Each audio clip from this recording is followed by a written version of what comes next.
You work 50 hours a week, answer emails at dinner, and your brain never fully shuts off. You're doing everything your boss asks, hitting deadlines, staying productive, but still, you feel drained, irritable, and one bad Monday away from burning out completely. Sound familiar? Now, here's what's wild. Someone in Sweden works 40 hours, takes full lunch breaks, and somehow they're less stressed, more creative, and actually enjoy their weekends. What's their secret? Is it because they had better bosses, government mandates, or have we been doing work completely wrong? Welcome back to Simpletine, where we take complex problems and break them down into simple solutions. Today, we're diving into Scandinavian work culture, specifically how Swedish, Norwegian, and Danish professionals avoid burnout while staying highly productive. And the best part, you don't need to move to Stockholm or negotiate a new contract. I've researched the science, talked to productivity experts, and found 7 powerful habits you can steal from Scandinavia starting tomorrow. Let's break it down step by step. Step 1. The hard stop. Boundaries that actually work. In Sweden, there's a concept called Lagom, roughly translated as just the right amount. Not too much, not too little. When the workday ends at 5 p.m., people actually leave. No guilt, no apologizing.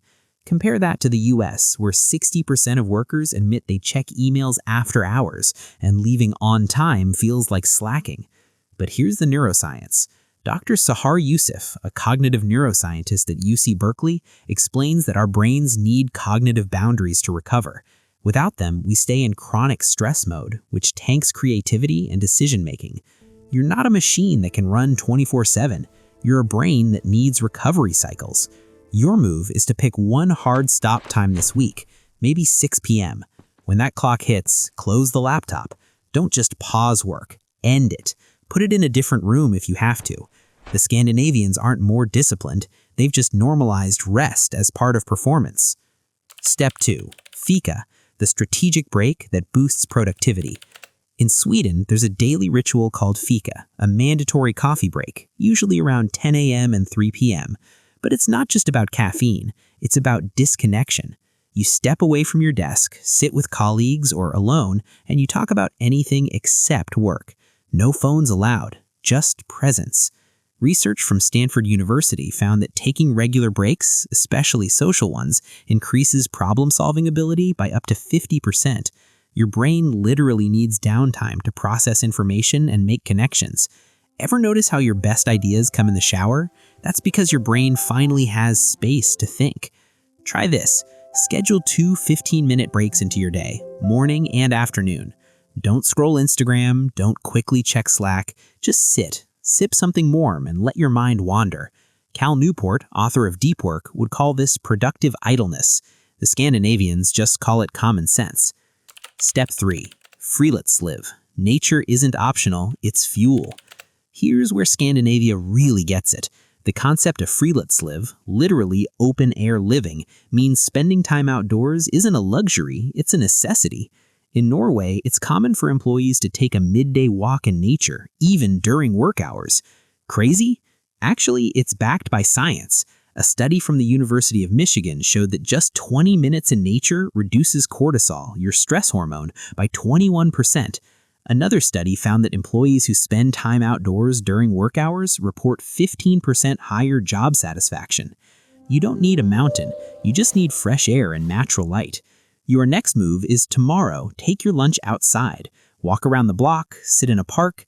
If you're fully remote, work from a patio for 30 minutes. Give your nervous system the signal, we're not trapped indoors fighting for survival. Your focus will thank you. Step 4. Meeting minimalism. Protect your deep work. In Denmark, there's an unspoken rule that meetings are a last resort, not a default. If an email or message can solve it, that's the move. Contrast that to corporate America, where the average worker spends 31 hours per month in unproductive meetings. That's almost a full work week, wasted. The reason is meeting culture creates shallow work, constant context switching that prevents you from ever going deep. And deep work is where real value gets created. James Clear, author of Atomic Habits, talks about environment design. Scandinavians have designed workplaces where focus time is protected, not interrupted. Here's your hack. Audit your calendar this week. Find 3 meetings you can turn into emails or async messages. Block those hours as focus time instead. Your calendar is your life. If you're not controlling it, someone else is. Step 5. Flex time. Trust over surveillance. Scandinavian companies operate on trust, not surveillance. If you need to pick up your kid at 3 p.m., you do it. If you work better at 6 a.m. than 10 a.m., you adjust. It's not about tracking hours, it's about output. A Stanford study on remote work found that employees with flexible schedules are 13% more productive and report lower burnout rates. Why? Because autonomy reduces stress. When you feel controlled, your brain goes into threat mode. When you feel trusted, it relaxes into creative mode. Your action step is to talk to your manager about one flex option, maybe starting 30 minutes earlier to leave earlier or shifting your hours slightly. Frame it around results, not comfort. Even small autonomy wins compound into massive energy gains. Step 6. Vacation is non-negotiable. In Sweden, employees get a minimum of 25 paid vacation days. And here's the kicker. They actually take them. No guilt, no checking emails from the beach. In America, the average worker leaves 6.5 vacation days unused every year because they're afraid of falling behind.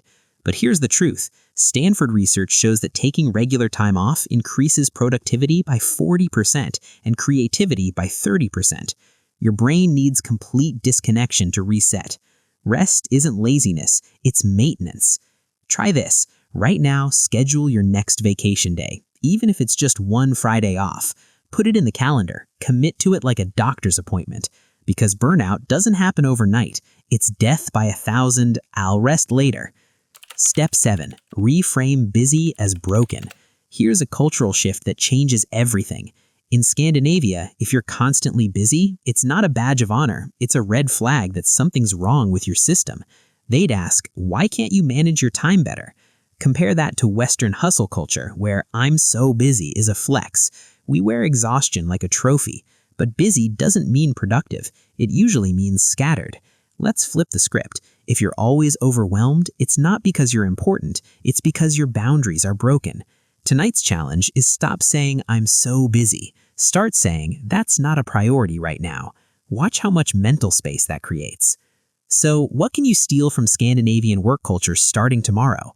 Set one hard stop time each day. Take 2 real breaks, no screens. Spend 20 minutes outside. Cut 3 unnecessary meetings.